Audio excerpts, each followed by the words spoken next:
Welcome again on Igbo History TV. If you have not subscribed to this channel, please kindly subscribe. My people, what I bring to you these days is this is Kainji Dam. There is this video I want you all to watch. Kainji Dam is the cause of the flood that has pervaded the southeast.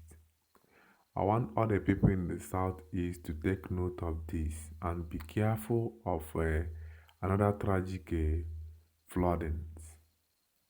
I want you people to watch this video that was made by one of our brothers. He's warning of our people and telling of our people of an impending danger.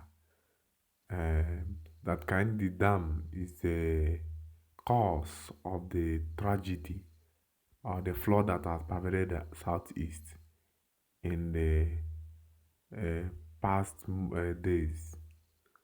So I want you people to watch this video. Please kindly subscribe to my channel, turn on the notification icon for more updates. If our Kainji Dam, and you let Madi go, I ejilu maka ifa, we read the money. If I'm million a pump to southeast, when I be near below, when I be near below, there is danger in the air, but only God will help us. We have talking to God since 1 week now, and this lane should stop.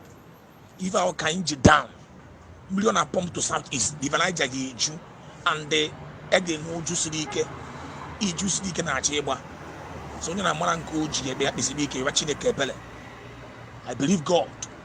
We have been doing work for almost 7 days in the land. Now I'm watching a cool Cambodia suspend here. Because on East Cambodia and about and can have an East Conabia. Say Belembo.